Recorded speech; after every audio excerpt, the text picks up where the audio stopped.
বিদেশ থেকে দেশে চলে এলাম, ঠিক করলাম কিনা, আমরা কোনো বোকামি করিনি তো? হ্যালো এভরিওয়ান, আমি সুজাতা। আমার নতুন একটা ভিডিওতে অবশ্যই কেরালা থেকে আপনাদের সবাইকে স্বাগতম। আর আগে বলুন যে আপনারা সবাই কেমন আছেন। আমি নতুন জায়গা, তাই আম, খুব ভালো নেই। আপনারা সবাই জানেন যে একটা নতুনভাবে শুরু করা মানে অনেক কিছু থাকে, তাই খুব ভালো নেই, বাট ভালো থাকার চেষ্টা করছি। আর আমি আজকে ঘুম থেকে উঠে একটা কমেন্ট দেখলাম। সেটা হলো যে একজন, মানে আমি এই কিছুদিনে অনেক ভালো ভালো কমেন্ট পাচ্ছি।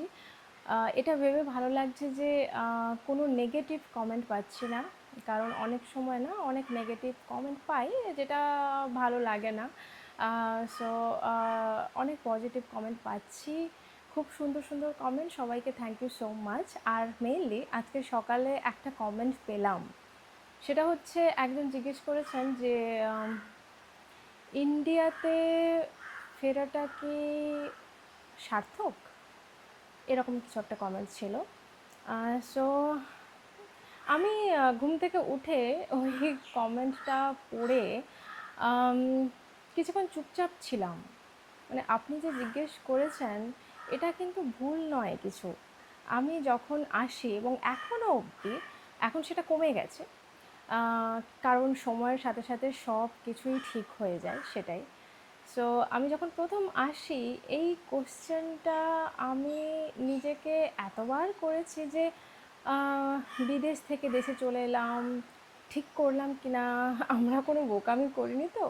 কারণ সব কিছু এত স্মুথ বিদেশে, দেশে অনেক কিছুই স্মুথ নয়, অনেকটাই স্ট্রাগল করতে হয়। যখন মেনলি আমি আমি এটাই বলবো যে যারা বিদেশে অনেকটা টাইম থেকে যায়, তারপর যখন দেশে ফেরে, আমার মনে হয় সবারই এই সমস্যাটা হয় একটা নিউ বিগিনিংয়ে। সো আমারও হচ্ছে, বাট আমার এটা ভেবে ভালো লাগে। আর সত্যি নিজের ওপর একটা হয় না, নিজের ওপর ভালো লাগা, তো সেটা আমার সব সময় থাকে যে নিজেকে ভালো লাগা এবং নিজেকে দিনের পর দিন নিজের কাজের মাধ্যমে নিজেকে ভালোবাসা। তাই সেটা কারণ হলো আমি সব সময়, আমি দেশে বিদেশে যেখানেই থাকি না কেন, আমি প্রতিনিয়ত চেষ্টা করে যাই একটা সুন্দর জীবন তৈরি করার এবং আহ, ভালো থাকার এবং সবাইকে ভালো রাখার। আর সবথেকে যেটা ইম্পর্ট্যান্ট সেটা হলো আমি নিজে যদি ভালো থাকি, তাহলেই কিন্তু আমি সবাইকে ভালো রাখতে পারবো। তো সেটা আমি খুব ভালো করে জানি। আর আমার মনে হয় আমরা যদি সবাই ভেবে দেখি, সেটা হলো আমরা নিজে যদি ভালো থাকি, নিজের যদি মেন্টাল পিস থাকে, তাহলে আমরা সবাইকে ভালো রাখতে পারি। তো সেই চেষ্টাই করছি আমি সারা জীবন, সেই চেষ্টাও করেছি যখন বিদেশে ছিলাম। আপনারা হয়তো জানেন না, কারণ সেটাই স্বাভাবিক। আমি শেয়ার করিনি আমার কষ্টের যে মুহূর্তগুলো পেয়েছি, যে স্ট্রাগল পেয়েছি, অনেক কিছু যেগুলো আপনারা কেউই জানেন না, শুধুমাত্র খুব কাছের মানুষ ছাড়া কাউকেই শেয়ার করিনি। আম, তো সেগুলো জানেন না, আমি জানি না সেগুলো আপনাদের সামনে কোনো দিন আমি শেয়ার করব কি না। তবে যদিও কোনো, মানে যদিও আমি কোনো দিন শেয়ার করি, সেগুলো হয়তো কাউকে মোটিভেট করতে পারে, এই ভেবে হয়তো আমি শেয়ার করব। তো আবার ফিরে আসে সেই কথাটায় যে আপনি বলছেন যে আপনি আমাকে জিজ্ঞেস করছেন যে ফেরাটা সার্থক কিনা। আমি ভাবলাম, আমি নিজেকেও বোঝাই যে আচ্ছা, মানে আমরা কোনো কাজ যদি শুরু করি, সেটা সার্থক কিনা তো সঙ্গে সঙ্গে বুঝতে পারি না, তাই না? অনেকটা সময় লেগে যায় কন্টিনিউয়াসলি একটা এফোর্ট দিলে কোনো একটা কাজে। তারপর আমরা একটা সময়ের পরে বুঝতে পারি যে সত্যিই কি ঠিক ডিসিশন নিয়েছিলাম, না এই ডিসিশনটা আমার জন্য ভুল ছিল। তো আমি সেই সিচুয়েশানে আছি এখনও অবধি। আমি বলতে পারবো না যে আহ, আমাদের, শুধু আমার নয়, আমার আর আমার হাজব্যান্ডের যে এই ডিসিশান নেওয়াটা সেটা ঠিক কিনা, সেটা এখন আমি উত্তর দিতে পারবো না। তবে আমি সব সময় পজিটিভ ভাবার চেষ্টা করি, সে সিচুয়েশান যেরকমই হোক না কেন। তো আমি এখন অবধি পজিটিভই ভাববো। আর ভাবছি, ভাববো নয়, আমি ভাবছি যে আমার মনে হয় আমাদের ডিসিশন নেওয়াটা ঠিক হবে। ইন ফিউচার হয়তো আমরা একটা সময় নিজেরাই বলবো যে হ্যাঁ, আমরা ঠিক ডিসিশন নিয়েছিলাম, আর এই কারণের জন্যই হয়তো আমরা এত দূর এতটা স্ট্রাগল করে এসেছি। আমার মনে হয় এরকম একটা দিন আসবেও আমাদের জন্য, কারণ আমরা দুজন সবসময় যখন এরকম একটা স্ট্রাগল পিরিয়ড হয়, সবসময় আমরা পেছনে ফিরে দেখি যে আহ, মানে কি কি করেছি এই দিনটার জন্য, এই সিচুয়েশানে যে আমরা একটা আছি। অবশ্যই আমরা আহ, একটা ভালো সিচুয়েশানে আছি, ভালো কন্ডিশনে আছি, আমরা সবসময় সেটা অ্যাপ্রিসিয়েট করি যে যা পেয়েছি সেটাই অনেক। মানে এর থেকে বেশি কিছু আশা করা আমাদের জন্য উচিতই নয়। সো যখন পেছনে ফিরে তাকাই, আম, এত কিছু মনে পড়ে যায়, তখন মনে হয় যে এর থেকে বেশি, মানে বেশি কী বা চাই জীবনে। সো এই ভেবে অনেকটাই আমরা মেন্টাল পিস পাই, আর আবার স্ট্রাগল করার একটা এনার্জি পেয়ে যাই যে হ্যাঁ, এবার কাল থেকে আর ওইসব কিছু ভাববো না, নিজের কাজ করতে হবে, একটা ভালো, মানে কি বলবো, একটা ভালো পরিবেশ তৈরি করতে হবে। সব কিছুর মূলে তো একটা সুন্দর জীবন আমরা সবাই চাই, তো সেটা আমরাও চাই।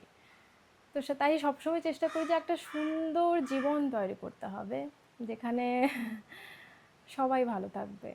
সেটাই আমরা তৈরি করছি।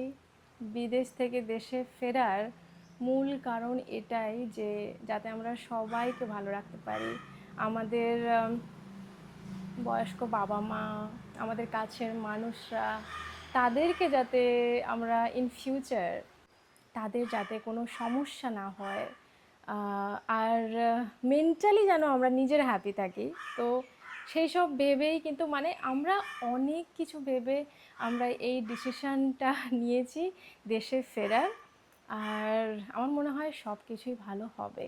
আর আরেকটা কথা, সেটা হলো আম, বিদেশে থাকা আর বিদেশ থেকে দেশে ফেরা পার্মানেন্টলি, সেটা অবশ্যই সবার ব্যক্তিগত ব্যাপার।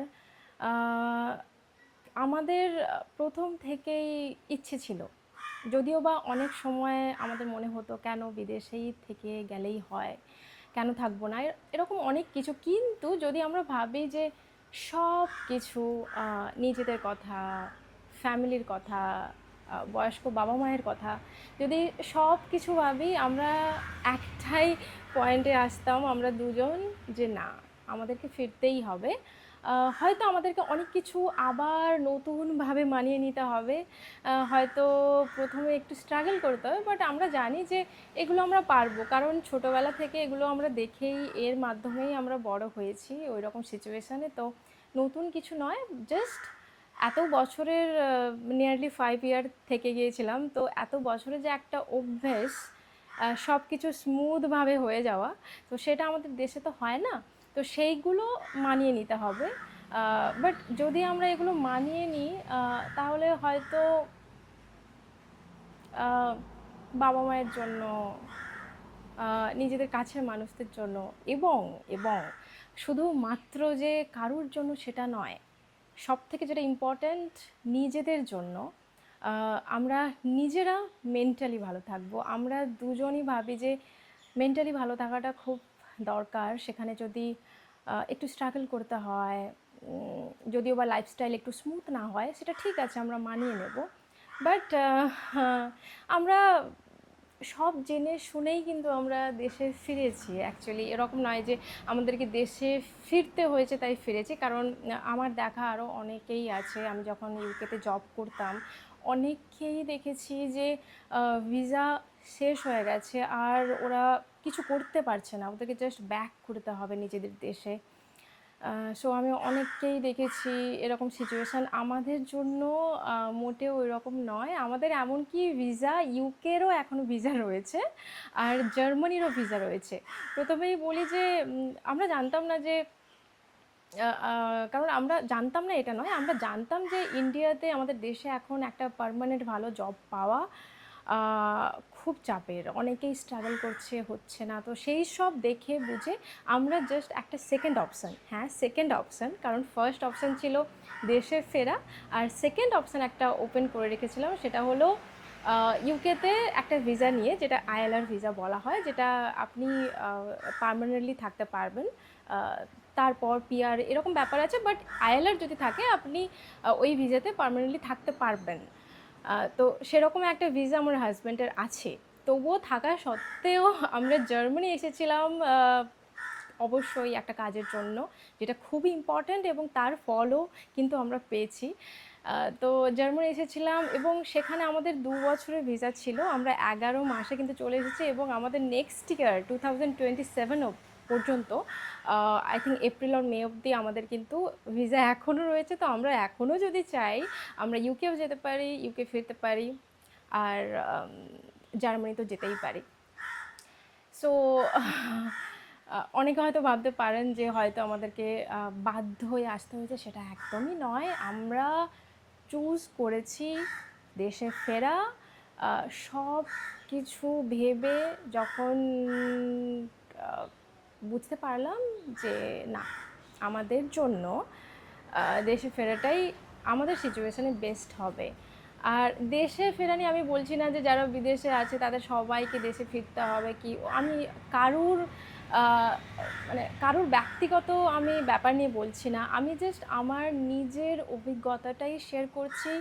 সবার সিচুয়েশান আলাদা, আমাদের সিচুয়েশান আলাদা, তো আমাদের সিচুয়েশান অনুযায়ী আমাদের ডিসিশানটা নিতে হয়েছে, আর তাতে আমরা হ্যাপি। আমার মনে হয় একটু টাইম লাগছে, বাট আশা করি সব কিছু ঠিক হয়ে যাবে। আর আমার মনে হয় সব কিছু ঠিক হয় না, নিজেদেরকেই ঠিক করতে হয়।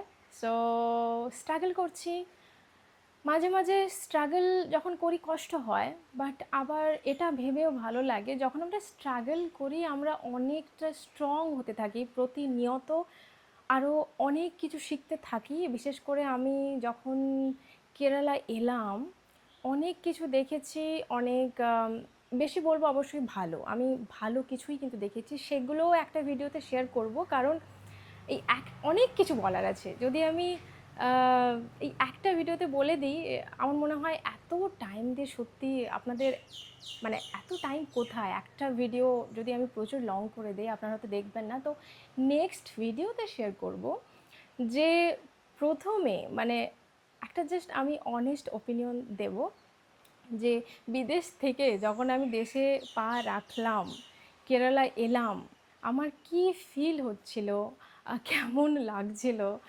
আহ, এরকম এক একটা সময় মনে হচ্ছিল আমি পালাই, বাট এখনও অবধি আমি থেকে গেছি 1 মাস 11 দিন।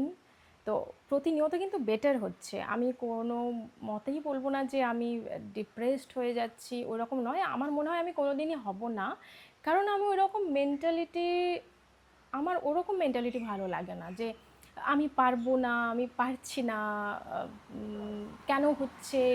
যদিও বা কিছু সময়ের জন্য মনে হয়, বাট আমি ওইটা নিয়ে থাকতে পারি না যে আমি পারছি না, আমি পারবো না। আমার সবসময় মনে হয় যে আমাকে পারতে হবে, আমাকে করতে হবে, এবং হ্যাঁ আমি পারবো, আমার সবসময় এটাই মনে হয়। তো অনেকটা বড় হয়ে গেল হয়তো ভিডিওটা। তো আপনি যে আমাকে কমেন্টটা করেছেন তার জন্য আপনাকে অসংখ্য অসংখ্য ধন্যবাদ। আমার আপনার কমেন্টটা কিন্তু খুব ভালো লেগেছে, কারণ এই এই এই কথাটার সাথে আমি অ্যাকচুয়ালি অনেক সময় নিজের সাথে লড়াই করি, আর তার উত্তরটাও পাই, আর সেই উত্তরটা আমি আপনাকে দিলাম এবং সবাইকে জানালাম। সো যদি আজকের এই ভিডিওটা ভালো লাগে, কারণ আমি এখানেই শেষ করছি। আর আমি দুঃখিত, কারণ আমি একটা মানে আউটসাইডেই আমি ভাবলাম যে একটু বাইরেই ভিডিওটা রেকর্ড করি। সো বাইরে দিয়েই অ্যাকচুয়ালি রাস্তা আছে, সেখান থেকে অটো যাচ্ছে, এবং কাকের আওয়াজ, একটু হয়তো পাখির আওয়াজ এরকম শুনতে পাবেন। তো সেগুলোর জন্য আমি খুবই দুঃখিত। আমি জানি না কতটা ক্লিয়ার শোনা যাচ্ছে কথাটা। সো আজকের ভিডিওটা আমি এখানেই শেষ করছি।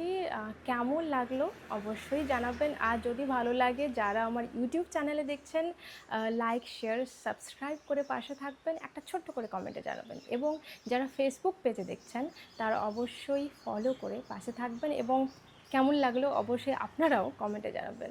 তো চলুন আজকের জন্য সবাইকে টাটা। দেখা হচ্ছে খুবই শিগগিরই।